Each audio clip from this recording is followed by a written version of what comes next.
There are two groups I want to talk to you about when we interpret this example. There's the Jews of Medina, who were waiting for a prophet for almost 6 centuries. And they were the masters of Arabic, the people of Mecca, the masters of Arabic, right? And no, this is their pride and joy. And they can tell how far they can take this language. Rasulullah ﷺ comes with the Quran. And when he comes with the Quran, the two most stubborn people he finds. The first of them are the highest level of the Arabs. And they were the first ones to know this cannot be human. The ones who were in the best position to tell that the Quran is absolutely the word of Allah, kept their pride kept them from accepting that. You find the narrations of Akhnas ibn Shuraiq and Abu Sufyan, and also Abu Jahl. They used to come to hide behind the wall of the Prophet's house, ﷺ, at night time. They were addicted to listening to Quran when he would make Qiyam al-Layl, but they wouldn't tell anyone in the morning. And they caught each other one night. Like, what are you doing here? What are you doing here? Because they couldn't help themselves but listen to Quran. And they swore to each other, we will not come back again. They caught each other the next night and the next night. Then they had to get serious and say, look, if the young people of Makkah find out that we're addicted to Quran during the day and we insult the Quran, addicted to Quran at night and insulted during the day, we're going to lose our credibility. We're not going to come back again. And Abu Sufyan narrates this after he becomes Muslim. Now, this is what we used to do. What is the point? Walid ibn Mughira. I actually want to read to you what Walid ibn Mughira said. It's mind-boggling what he says. He went to Rasulullah ﷺ to listen to Quran because he was the best of their poets. He said, I got this. I can handle this. You guys can't criticize Quran? I'll show you what that means. So he goes and listens to Quran and comes back and he's quiet. He's not saying anything. And the people are like, tell us something. So now that you've listened to it, what expert criticism will you teach us that we can use against the Quran? So this is his speech. فَوَاللَّهِ مَا فِيكُم مِّن رَجُلٍ أَعْلَمُ بِالْأَشْعَارِ مِنِّي. I swear to God, there is not a man among you who knows more about poetry than I do. وَلَا أَعْلَمُ بِرَجَزِهِ وَلَا بِقَصِيدِهِ وَلَا بِأَشْعَارِ الْجِنِّ مِنِّي.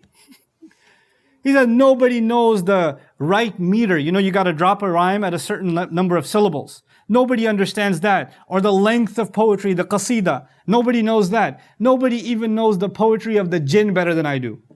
He's trying to say, look, I own this field, guys. So what I'm about to tell you, you better listen. Wallahi ma yushbihu alladhi yaqulu shay'an min hadha. What he says, I swear to God, is nothing like any of these things. I swear to God, what I've heard from him is nothing like any poetry I've ever heard. Wallahi inna liqawlihi alladhi yaqulu halawatan. وَإِنَّ عَلَيْهِ لَطَلَاوَةً. And I swear to God, that word that he says, it's got a sweetness, I tell you. Oh, and there's a splendor that dominates it.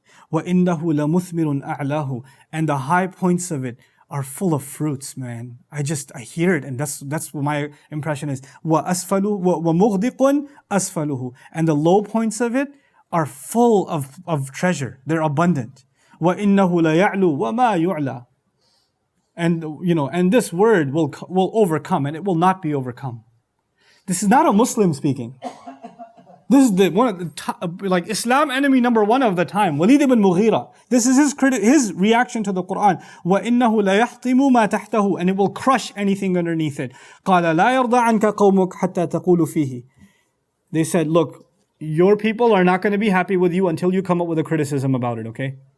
This was not a criticism. We were hoping for something we can't air this on Fox.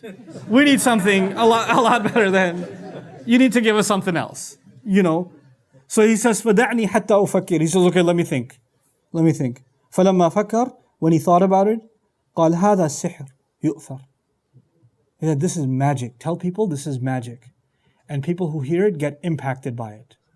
They get mesmerized by it. Now, why did he say magic? The idea of saying magic is, when somebody does magic, then you can't explain it. There's no rational explanation. So he knows there's no rational explanation that this is poetry or made up. So the only way you can tell people to accept this is they have to believe in the unseen. Because believing in Allah is in the unseen, but also believing in magic is also what? Belief in the unseen. So at least get them to believe in the wrong unseen. Give them that much. But they'll have to believe that it's supernatural. That much I can't help you with that one. It is magical. Subhanallah. But this conversation that they had, we learn about this conversation much later. But at the time, did they speak about it? Did they come out and say the Quran is beautiful? No. They never made this public. You know why? This is why we understand. On the one hand, they refuse to listen to the Quran. Remember, summun. They're deaf. But the next criticism is a strange one. Bukmun. They don't even speak. They don't speak what? They speak what they have in their heart. What they have in their heart is, this is the word of God.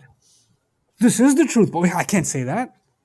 In a private meeting I can say it. But outside I'm abkam. I ain't going to talk. I'm not going to say anything. So I'm going to end up putting my foot in my mouth. And then umyun. And they're blind. Blind. This sequence has to be understood. You know, if you listen to the word of Allah, if you listen to it, you will want to learn. And in order to learn, a person comes and asks, فَاسْأَلُوا أَهْلَ الذِّكْرِ إِن كُنتُمْ لَا تَعْلَمُونَ. You start learning by asking questions, interacting with the Prophet ﷺ. Sahaba used to ask questions all the time or no? You know, about a word in the Quran, وَمَا هَذَا وَمَا هَذَا. They would ask. So first you listen and then you speak in order to learn. Their listening is blocked, someone. Their speaking is blocked, umyun. But if you did listen and you did speak and you did learn, then it would change the way you see things. It would give you basira. But now they're blind, umyun. No wonder they're blind also. Summun, bukmun, umyun. And then the beautiful part of this from there on is فَهُمْ لَا يَرْجِعُونَ. Then they're not going to come back. Come back to what? Come back to the same fitrah that Allah had made them. Actually, when you go back and learn, Allah says, what did Allah remove from them? What's the first thing Allah removed from them? Their light.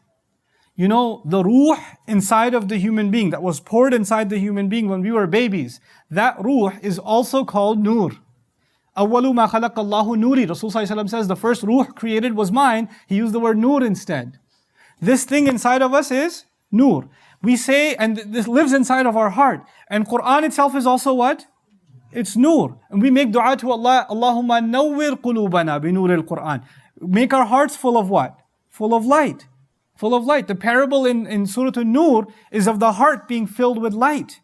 When Allah says in this parable, Allah removed their light, Allah is actually saying Allah had given them light. And that light inside of their hearts was enough to recognize the light of revelation. But they refused. Their arrogance covered up that light and didn't let it out. And since they didn't let it out, Allah decides, fine, I'll just take it away.